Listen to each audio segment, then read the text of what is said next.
Praise the lord, hallelujah. પ્રભુની સ્તુતિ થાવ.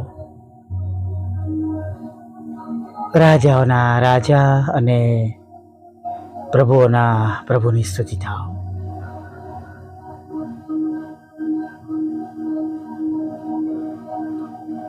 ફરી એકવાર આપણે એક સુંદર નવી સવારમાં પ્રભુનું પવિત્ર નામ લેવાના માટે મળી શક્યા છે. 40 દિવસના ઉપવાસના પર્વમાંથી પામ સન્ડે અને ગુડ ફ્રાઈડે અને ઈસ્ટરનો આનંદ હમણાં જ આપણે માણ્યો છે. હાલેલુયા. ગુડ ફ્રાઈડે આપણી જાતોને આપણે ફરીવાર જાણે પ્રભુની આગળ નમાવી છે અને એક નવી શરૂઆત સાથે જાણે આપણું આત્મિક નવું વર્ષ શરૂ થયું છે, નહીં? અને આત્મિક રીતે આપણને પ્રભુએ આ વર્ષ બતાવ્યું, ફરીથી નવા કર્યા, તૈયાર કર્યા, આગળના સમયને માટે શુદ્ધ કર્યા. આપણા પાપોની માફી માગવા દ્વારા આપણને પાપોની માફી મળી અને જાણે એક નવી રીતના આપણા ઈશ્વરની સાથે આપણે જોડાઈ ગયા છે, નહીં? હાલેલુયા. Praise lord. ખરેખર આપણે નવી રીત સાથે આપણા ઈશ્વરની સાથે જોડાઈ ગયા છે. ખરેખર જોવા જઈએ તો આપણે માટે આ એક અનેરી તક છે કે જ્યાં આપણને સમય મળે છે. ઉપરી સતત 40 દિવસ સુધી સંદેશાઓ દ્વારા પ્રભુ આપણી સાથે વાત કરે છે. આપણને પોતાને પણ, જેમ અંગ્રેજીમાં શબ્દ છે ઇનિશિયેટિવ, આપણે પણ વ્યક્તિગત રીતે, અંગત રીતે તેમાં ભાગ લઈને, તેનો ભાગ બનીને આપણે પણ પ્રભુના કાર્ય માટે ઉપયોગી થયા છે, નહીં? નહીં તો તમે જુઓ કે એક સીધું જીવન ચાલતું હોય છે, નહીં? સડસડાટ, બસ એક કામ, નોકરી, ધંધો, રોજગાર, સંસારિક ચિંતાઓ, જરૂરિયાતો અને બધામાં આપણે આગળ વધ્યા જ કરે છે. ઘણીવાર ઘણા બધા લોકો ઘણા દિવસ સુધી એટલા વ્યસ્ત રહે છે, બાઇબલ વાંચી શકતા નથી, પ્રાર્થના કરી શકતા નથી, પ્રભુ મંદિરમાં જઈ શકતા નથી. ઘણીવાર ઘરેલા જીવનમાં પણ, સંસારિક જીવનમાં પણ એવું બને છે. બાઇબલ વાંચવાનો, પ્રાર્થના કરવાનો, પ્રભુની આગળ ઘૂંટડે પડવાનો સમય મળતો નથી. અને ચોક્કસ બધાના જીવનમાં આવી બાબતો બનતી હશે, પણ હવે એ બાબતો બનવી અથવા એ બાબતો આપણા જીવનમાં દેખા દેવી એ સારી નિશાની નથી. એવા સમયમાં કે જ્યારે તમારા અને મારા ઈશ્વર, જ્યારે તમારા અને મારા પ્રભુ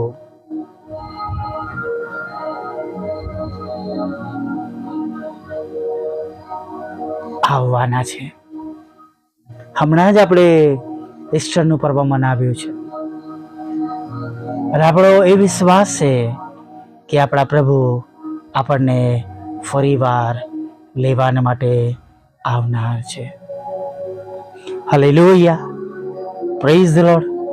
ખરેખર આપણા પ્રભુ આપણને લેવા આવનાર છે. પ્રભુની સ્તુતિ કરીએ, પ્રભુની આરાધના કરીએ, તૈયાર થઈએ. હવે આપણી પણ ખાતરી છે, કેમ કે વચનો દ્વારા પ્રભુએ આપણને ઘણી બધી સમજણ આપી છે. જાણે આપણે એક સ્ટેજ, એક લેવલ આપણે આગળ વધ્યા છે.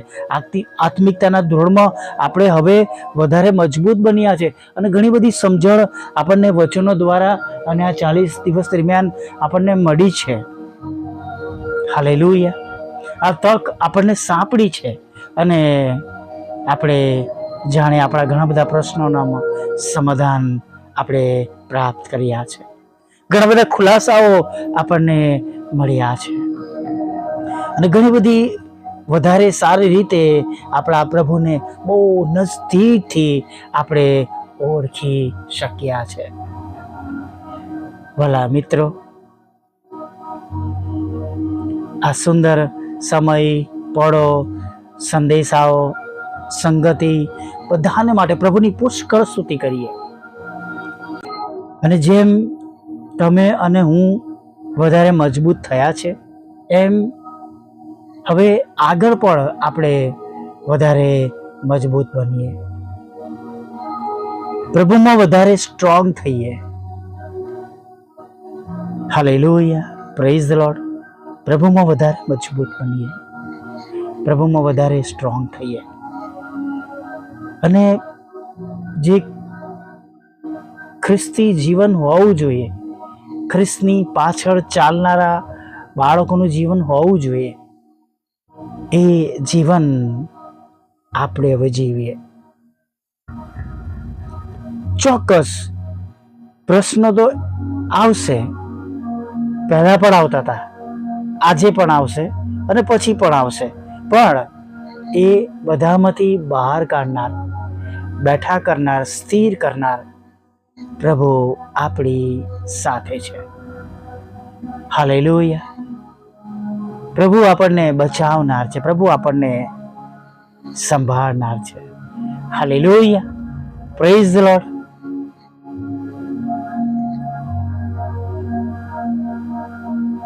જો મુશ્કેલીઓ આવશે અને એમાંથી પસાર થતા હોઈશું, પ્રભુ આપણો બચાવ કરશે, આપણને સંભાળશે, આપણો વિશ્વાસ વધશે, આપણે બીશું નહીં, ગભરાઈશું નહીં, બીજાઓને માટે સાક્ષી બનીશું અને બીજાઓને પણ આપણે હિંમત આપતા કહીશું, તું ના ગભરાતો, તું ના ગભરાઈશ, મને પ્રભુ એમાંથી બહાર કાઢી છે, પ્રભુએ મને આમાંથી બહાર કાઢ્યો છે, પ્રભુ બચાવે છે અને તને પણ બચાવશે, તમને પણ બચાવશે. આપણે એવા વિશ્વાસ સાથે બીજાઓને આપણે આ બાબતો કહી શકીશું. હાલેલુયા. ખાલી બધી બાબતો જે આપણે શીખ્યા છે એ આપણા પૂરતી જ નથી રાખવાની, પણ આ સર્વ બાબતો આપણે બીજાઓને પણ શીખવાડવાની છે. હાલેલુયા. બીજાઓને પણ આપણે શીખવાડવાની છે કે તેઓ આપણા પ્રભુને ઓળખે, તેમની પાછળ હિંમતથી ચાલે, વિશ્વાસ કરે અને તેમના દ્વારા પણ ઘણા બધા આત્માઓ જીતી લેવામાં આવે. હાલેલુયા. ફળ આપવું બહુ જરૂરી છે આપણા ખ્રિસ્તી જીવનની અંદર, કેમ કે લખવામાં આવ્યું છે કે તેના દ્વારા પિતાને મહિમા મળે છે. હાલેલુયા. આપણે ફળ આપનારા હવે બનીએ. હાલેલુયા. પ્રભુના કામો વધારે કરીએ. જુઓ, જ્યાં સુધી આપણું જીવન છે ત્યાં સુધી, જ્યાં સુધી જીવન છે ત્યાં સુધી જગત પ્રમાણેની તમામ રીત રિવાજો આપણા જીવનમાં આવ્યા કરશે, બન્યા કરશે. આપણે અંદરથી પસાર થતા રહીશું, કેમ કે આપણી નાગરિકતા, જેમ પાઉલ કહે છે, એ તો સ્વર્ગમાં છે, આપણે તો એ પ્રવાસી છે. અને જગત પર જે ખરાબ બાબતોનું ચલણો છે, જ્યાં સુધી પ્રભુનો દિવસ એ આવવાનો નથી ત્યાં સુધી એ બધી બાબતો આપણી આસપાસ રહેવાની છે, પણ આપણે એમાંથી બહાર નીકળી જવાનું છે. આપણે એ બધી બાબતોથી દૂર થવાનું છે. જેમ નૂહ અને તેનો પરિવાર એ સર્વ બાબતોથી દૂર રહ્યા અને વહાણમાં તેઓ બેસી ગયા, એમ આપણે રૂપાંતર થઈને પ્રભુની સાથે ઉચકાઈ જવાનું છે. Praise the lord, hallelujah. આ એક નાની પ્રાર્થના સાથે આજની સવારમાં આગળ વધીએ. ભલા પ્રભુ, અમે તમારી સ્તુતિ કરીએ છીએ અને અમે તમારો પુષ્કળ આભાર માનીએ છીએ. હા પ્રભુ, અમે સ્તુતિ કરીએ છીએ અને તમારો આભાર માનીએ છીએ.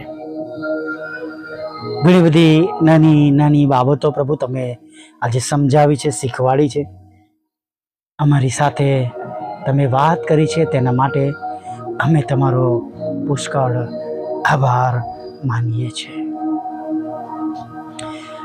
હા પ્રભુ, આભાર માનતા માનતા, સ્તુતિ કરતા, આરાધના કરતા વિનંતી કરીએ છીએ, આખો દિવસ તમે અમારી સાથે રહેજો. આખો દિવસ તમે અમારી સંભાળ લેજો. આખો દિવસ તમે અમારી કાળજી લેજો.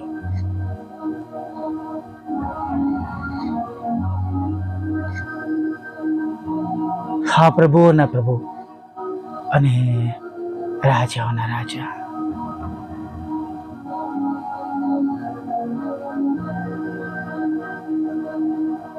આખો દિવસ અમારી સહાય કરજો, અમને મદદ કરજો પ્રભુ. અને પ્રભુ, અમારા હૃદયની ઈચ્છા પ્રમાણે પ્રભુ તમે સગડું કરજો પ્રભુ. ખાસ પ્રભુ,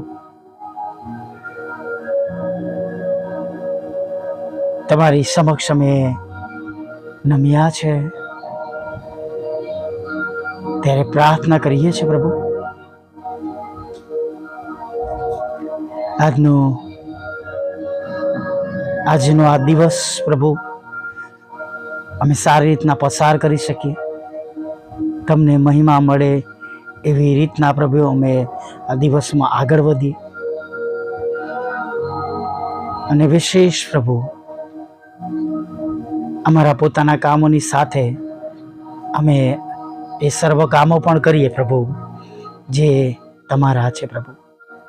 સુવાર્તાનું કામ થાય પ્રભુ, અને પ્રભુ અમારા દ્વારા તમારો મહિમા થાય એવું થવા દો. અને ખાસ પ્રભુ, અમારું જીવન બીજાઓને માટે સાક્ષી રૂપ બને, નમૂના રૂપ બને પ્રભુ, એવું તમે થવા દેજો પ્રભુ. દરેક ચિંતા તમે દૂર કરજો, દરેક સમસ્યાઓ તમે દૂર કરજો. અને ખાસ પ્રભુ,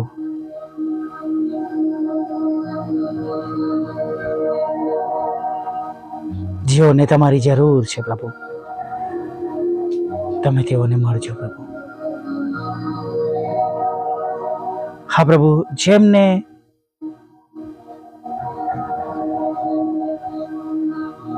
તમારી જરૂર છે પ્રભુ, ઘણા બધા લોકો એવા છે પ્રભુ, તમારા પર વિશ્વાસ કરે છે પણ પાછા હટ્યા છે, દુઃખી છે, હતાશ છે, નિરાશ છે, ચિંતિત છે, પ્રશ્નોના લીધે ઘેરાઈ ગયા છે પ્રભુ, આર્થિક પ્રશ્નોના લીધે પ્રભુ તેઓ નિરાશ છે પ્રભુ, બીમારીઓના લીધે તેઓ નિરાશ છે પ્રભુ, દેવું વધી ગયું છે પ્રભુ, નોકરી ચાલી ગઈ છે પ્રભુ, બિઝનેસમાં લોસ થઈ રહ્યો છે પ્રભુ.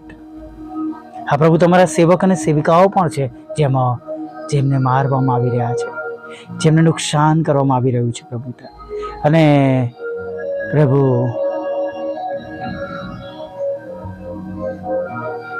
તમારા સેવક સેવિકાઓને પ્રભુ હેરાન કરવામાં આવી રહ્યા છે, ભજન સેવા અને સંગતિને ડિસ્ટર્બ કરવામાં આવી રહી છે પ્રભુ. આર્થિક રીતે તેઓ મુશ્કેલીઓમાં છે, તેમના બાળકોને નુકસાન થયું છે, રક્ષણની જરૂર છે, સલામતીની જરૂર છે પ્રભુ. પ્રભુ, તેઓને પણ તમે સહાય અને મદદ કરજો, તમામ બીમારોને સાજા કરજો, દુઃખીઓને પ્રભુ પિતા તમે તેમના દુઃખોમાંથી બહાર લાવજો. વિધુરો, વિધવા બહેનો, અનાથોની તમે સાથે રહેજો. મન બુદ્ધિ લોકો, માનસિક રોગીઓ, વિકલાંગોની સાથે રહેજો. જુદા જુદા લડાઈ ઝઘડા અને કોર્ટ કેસ, FIR, ખોટો તમે ખાલી જ કરજો પ્રભુ. લગ્નનો આશીર્વાદ આપજો, બાળકધનનો પ્રભુ તમે આશીર્વાદ આપજો, નાણાંનો આશીર્વાદ આપજો. અને પ્રભુ વિશેષ પ્રભુ જેમને મકાન ખરીદ્યું છે, વેચવું છે, એ પ્રમાણે બની શકે એવું તમે થવા દેજો પ્રભુ. અને ખાસ પ્રભુ અમે તમને પ્રાર્થના કરીએ છીએ પ્રભુ પિતા,